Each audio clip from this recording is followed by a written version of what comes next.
Stop selling meetings. May sound counterintuitive, but I can promise you, if you shift to what I'm about to show you today, not only will your revenue engine be more efficient, but your sales team will close way more deals. They'll have a much more enjoyable time doing it, and there will be way less revenue leaks down the system as well. So you won't have high client churn and all the other things that come with an inefficient revenue system. So in this training, I'm going to cover an alternative to selling meetings, which is traditionally, as I've been taught by recent mentors, not what used to happen. So when I stumbled across this back in 2018, I thought it was revolutionary, but apparently businesses have been doing it for years prior. And that's just simply working in alignment with the buyer. So to start with the counter, why does selling into meetings lead to stagnant revenue and revenue leaks?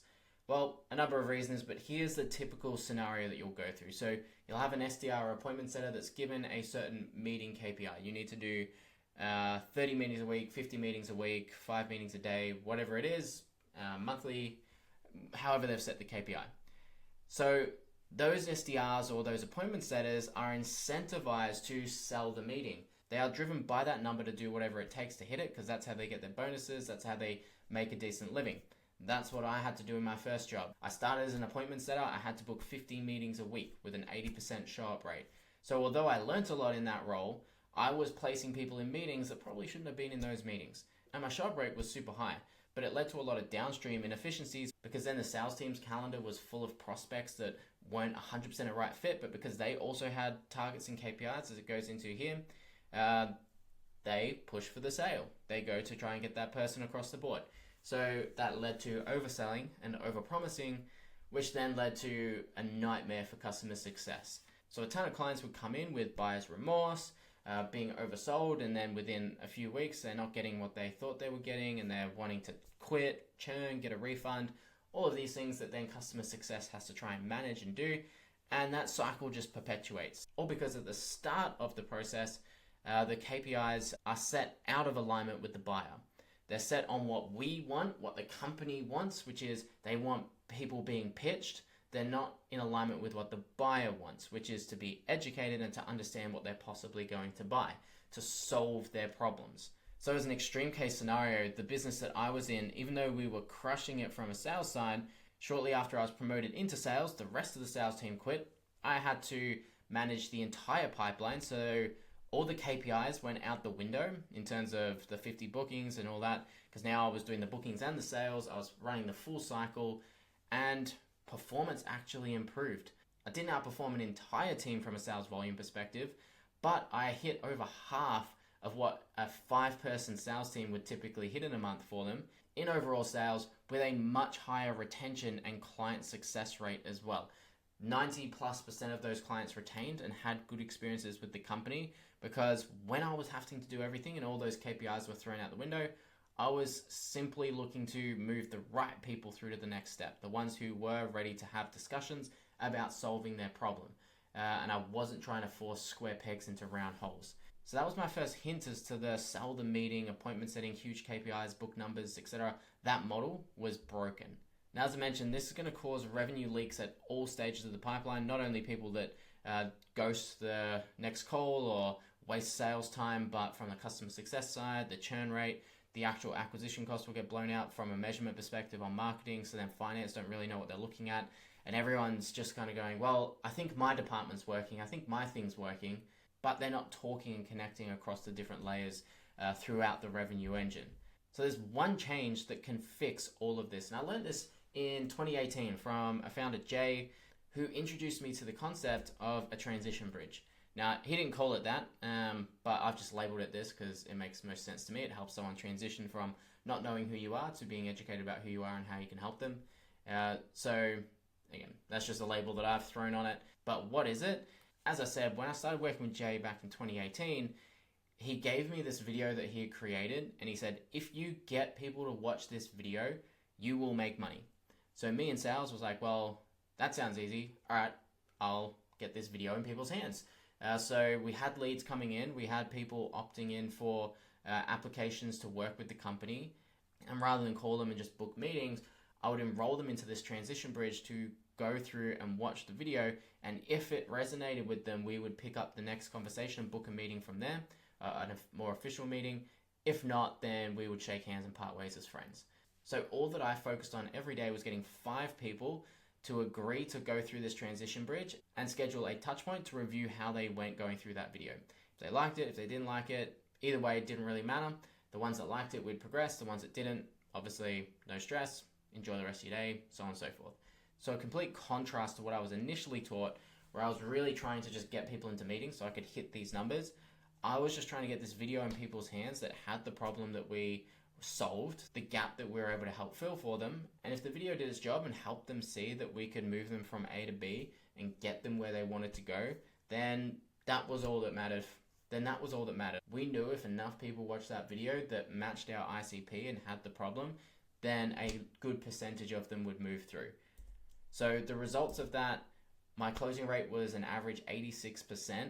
So I was closing about 6 to 8 26K contracts a week on average.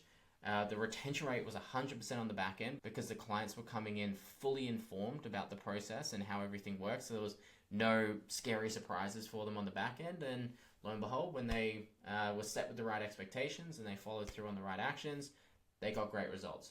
The company's revenue scaled from just sub of $1 million to over $13 million in annual revenue. And we only had a 4-person core team. We have some VAs and contractors, but the core team was only 4 of us. And me, the only person in sales. Jay was overseeing everything. We had someone in customer success and someone in marketing. And that's all we needed to get to 13 million. Now, there were some fortuitous circumstances. It was good timing. It was a great offer, great market situation as well. It was just prior to COVID, obviously, a couple of years before COVID. And the digital online world was really starting to come into its own. So the competition wasn't as fierce as it is today. So a lot of things helped us get these sort of results.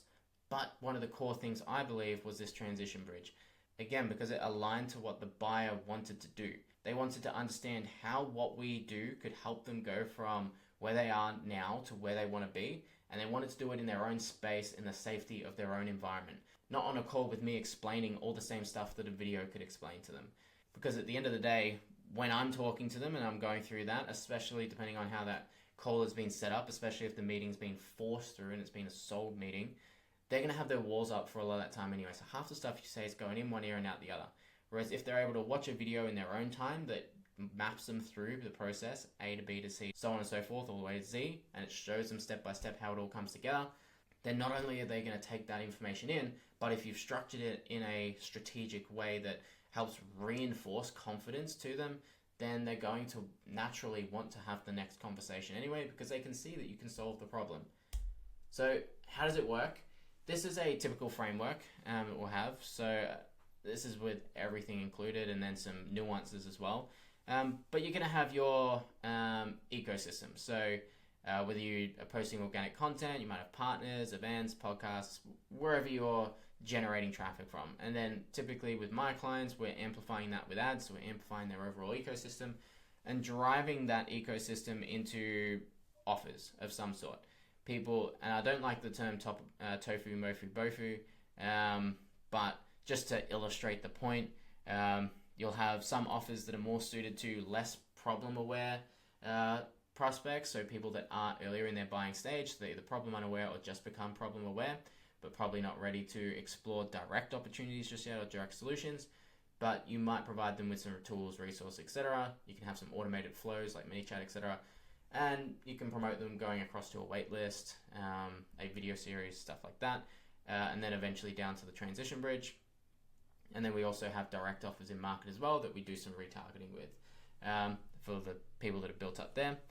And then they'll either go through email sequences, as I said, there were flows there, or outbound calls.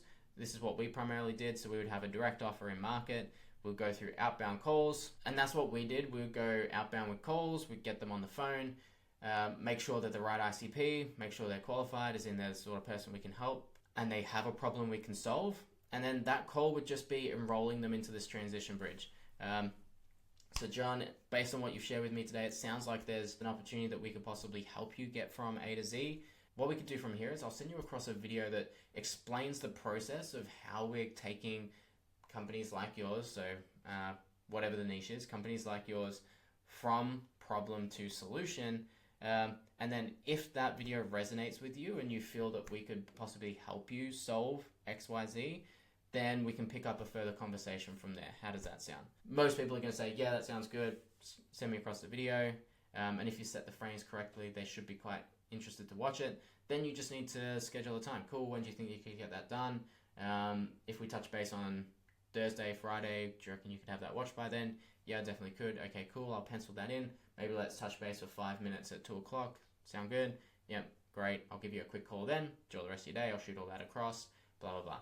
Shoot the video across. Now you've got a scheduled time in the calendar for follow-up, and it's just a quick 5-minute call follow-up. As we got better at this, I just eventually started sending texts for the first one as well. I'll text you on Friday, see how you've gone, and then we'll take it from there.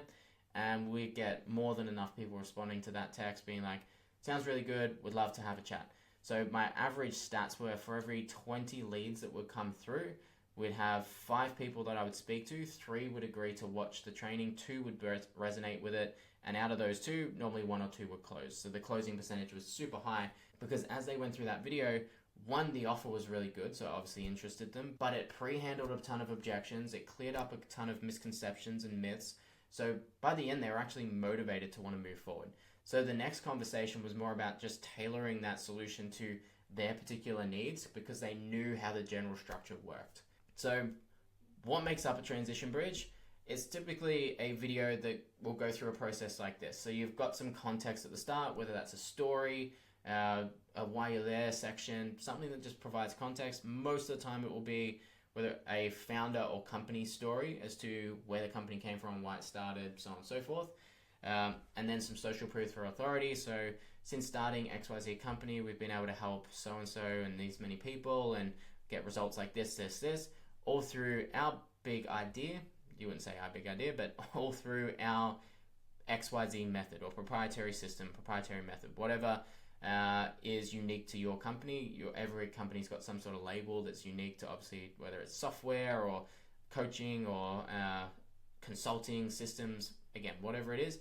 We introduce that big idea of that unique mechanism that your company has created. Then we break down that process that shows them how they go from where they are now to where they want to be and layer that with more social proof, overcoming some objections through there as well if we can.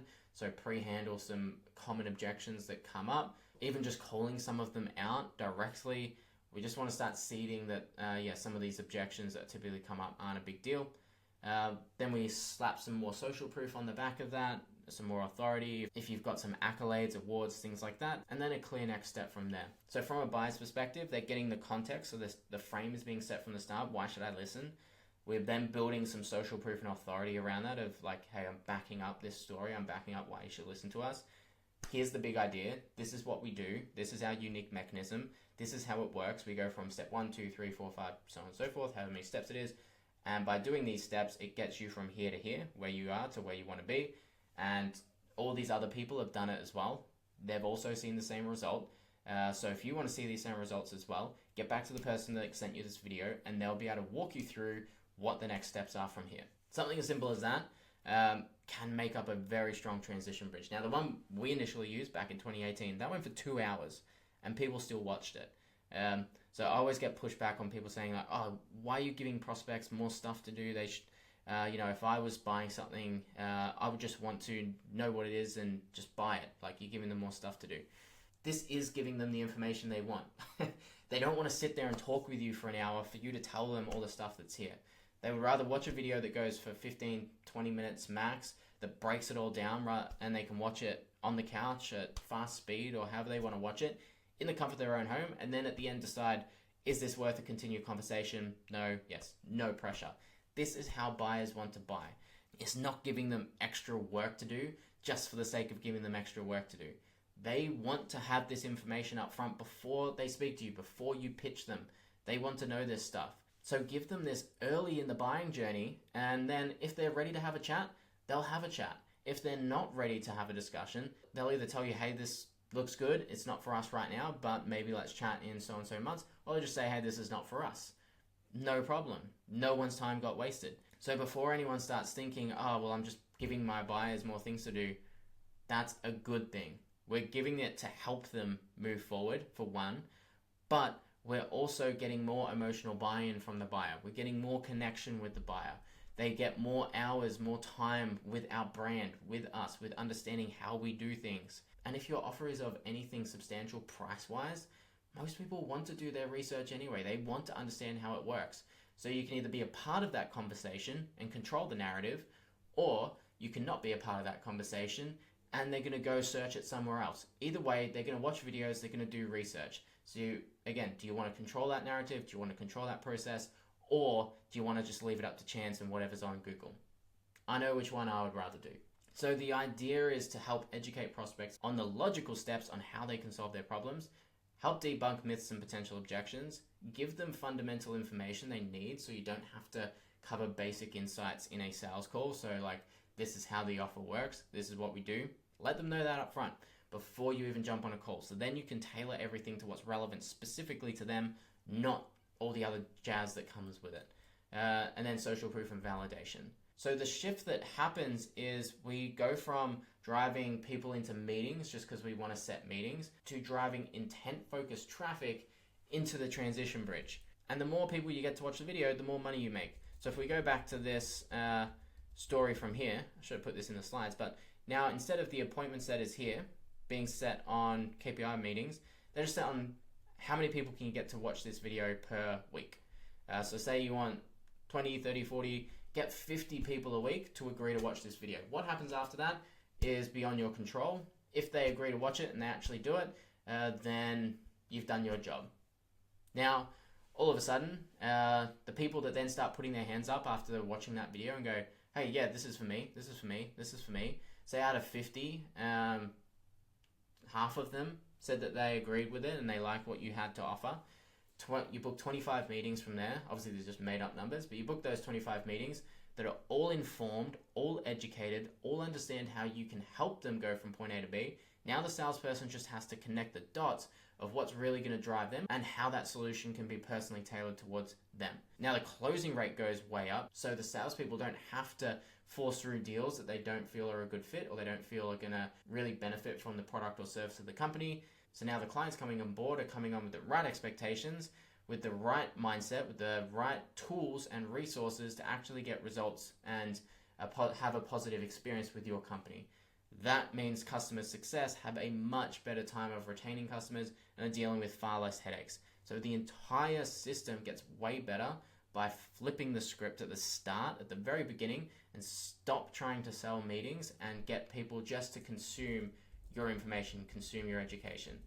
So no forceful selling, transferable collateral, as in what often happens, and this happened to me all the time, is I would send that transition bridge to the prospect that I actually spoke to, and they would send it to someone else that they thought, oh, this would be really good for so-and-so. So they would, rather than send them to me, they would just shoot that off, and then I would get random messages or random people reaching out saying, hey, so-and-so sent me this to have a look, looks really interesting, can we have a chat about it? It just circulates and moves. And then it's also aligned with the buyer, as we just mentioned. So that's it.